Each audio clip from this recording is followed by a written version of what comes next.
पलट गया गेम उचाना में, रोक लगा दी कोर्ट ने सुनवाई पर। तगड़ा झटका लगा है बृजेंद्र सिंह को।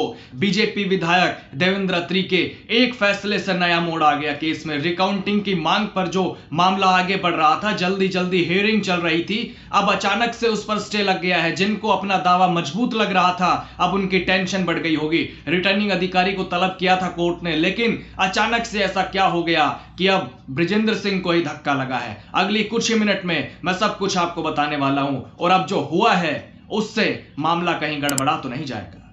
दोस्तों नमस्कार, मैं आपका यार जतिन पत्रकार। हरियाणा में उचाना विधानसभा सीट पर वोटों की रिकाउंटिंग वाले केस की सुनवाई पर स्टे लग गया है। यानी जो सुनवाई चल रही थी पंजाब हरियाणा हाई कोर्ट में, उस पर रोक लग गई है। जो कांग्रेस प्रत्याशी रहे बृजेंद्र सिंह के लिए एक बड़े झटके से कम नहीं है। तगड़ा झटका लगा होगा बृजेंद्र सिंह को, क्योंकि उनको अपना दावा मजबूत लग रहा था और इस केस पर जल्दी जल्दी सुनवाई भी चल रही थी। धीरे धीरे केस आगे बढ़ रहा था, लेकिन इसी बीच उचाना सीट से जीत हासिल करने वाले बीजेपी विधायक देवेंद्र अत्री के एक फैसले से पूरे मामले में नया मोड़ आ गया और कोर्ट ने सुनवाई पर स्टे लगा दिया, जिससे फिलहाल बीजेपी विधायक देवेंद्र अत्री के लिए यह राहत के तौर पर देखा जा रहा है। लेकिन जहां देवेंद्र अत्री को लगातार झटके पर झटके लग रहे थे हाई कोर्ट की तरफ से, तो ऐसा क्या हुआ कि अब इस केस की सुनवाई पर रोक लग गई, वो भी मैं आपको बताता हूं। दरअसल बृजेंद्र सिंह की याचिका के खिलाफ बीजेपी विधायक देवेंद्र अत्री सुप्रीम कोर्ट पहुंच गए और देश की सर्वोच्च अदालत ने मामले में बड़ा फैसला लेते हुए पंजाब एवं हरियाणा हाई कोर्ट में चल रहे केस की हियरिंग पर रोक लगा दी और सुनवाई के लिए अगली तारीख भी बताई। तो अब इस मामले पर अगली सुनवाई होगी 19 जनवरी 2026 को, यानी जिस केस पर बृजेंद्र सिंह अपना दावा मजबूत मान रहे थे और तारीख मिल रही थी जल्दी जल्दी सुनवाई की, पंजाब हरियाणा हाई कोर्ट ने उचाना विधानसभा चुनाव 2024 के रिटर्निंग अधिकारी को भी तलब कर लिया था। कल ही इस केस पर सुनवाई भी होनी थी हाई कोर्ट में। 8 अक्टूबर को तलब किया था रिटर्निंग अधिकारी को, तारीख दी गई थी। बृजेंद्र सिंह के बयान भी दर्ज हो चुके और बृजेंद्र सिंह ने हाई कोर्ट में बताया था कि मतगणना के दौरान वोटों की गिनती के समय रिटर्निंग अधिकारी ने 150 वोटों के लिफाफे ही नहीं खोले, जिससे रिटर्निंग अधिकारी सवालों में आ गए। लेकिन अब इस केस में नया मोड़ आ गया है। हालांकि इससे पहले देवेंद्र अत्री की याचिका हाई कोर्ट से खारिज हो चुकी, क्योंकि उन्होंने कहा था कि बृजेंद्र सिंह की याचिका सुनवाई योग्य नहीं है, जिस पर हाई कोर्ट ने देवेंद्र अत्री की याचिका को खारिज कर दिया था। लेकिन अब देवेंद्र अत्री सुप्रीम कोर्ट पहुंच गए और सुप्रीम कोर्ट ने स्टे लगा दिया है केस की हियरिंग पर। जो पंजाब हरियाणा हाई कोर्ट में सुनवाई चल रही थी उस पर स्टे लगा दिया है, रोक लगा दी है।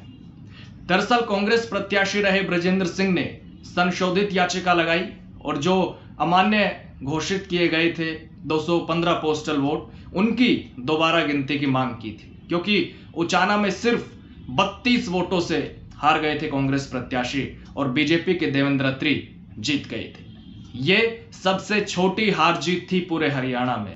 उचाना विधानसभा सीट पर 2024 के विधानसभा चुनाव में सबसे छोटी हार और जीत थी। सिर्फ 32 वोटों का अंतर था हार जीत का, और कांग्रेस के प्रत्याशी बाकी वोटों की रिकाउंटिंग की मांग नहीं कर रहे, सिर्फ रिजेक्टेड या अमान्य घोषित किए गए 215 पोस्टल बैलेट की दोबारा गिनती की मांग कर रहे हैं।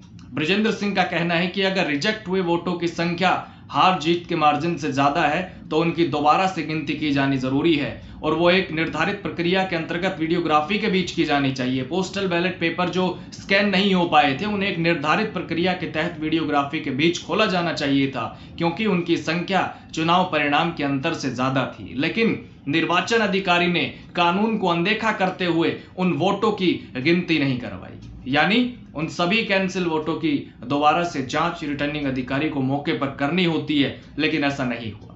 बृजेंद्र सिंह अपना दावा मजबूत मानकर चल रहे थे। उन्होंने खुद भी कहा कि जब कोई व्यक्ति कोर्ट जाता है तो अपना दावा मजबूत मानकर ही चलता है। ये तो कोर्ट को देखना है कि दावा कैसा है।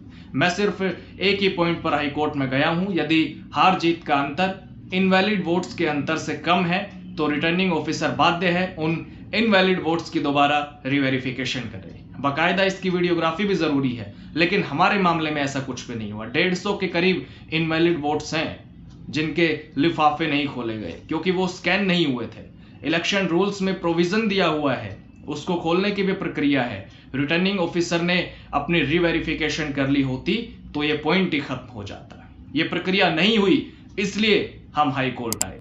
उन्होंने कहा कि मैं मामले की ज्यादा गहराई में नहीं जाना चाहता, क्योंकि आज मैं कुछ बोलूं और कोर्ट का मत कुछ हो तो इस पर ज्यादा बोलना ठीक नहीं है, फैसला कोर्ट करेगा।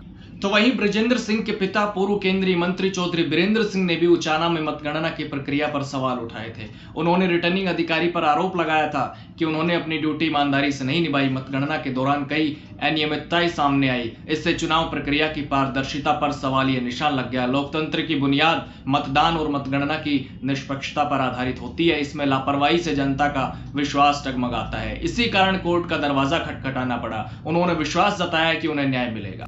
तो इस केस पर सुनवाई चल रही थी लगातार, लेकिन अब सुप्रीम कोर्ट ने पंजाब हरियाणा हाई कोर्ट में चल रही केस की सुनवाई पर रोक लगा दी है। तो देखना होगा इस केस में आगे क्या होता है, इसका इंतजार रहेगा। और अगली सुनवाई होगी अगले साल यानी 2026 में 19 जनवरी को। तो आगे जो कुछ भी होगा इस केस में मैं लगातार आपको बताता रहूंगा, और आप भी अपनी राय देते रहें। कमेंट बॉक्स के दरवाजे हमेशा की तरह आपके लिए खुले हैं।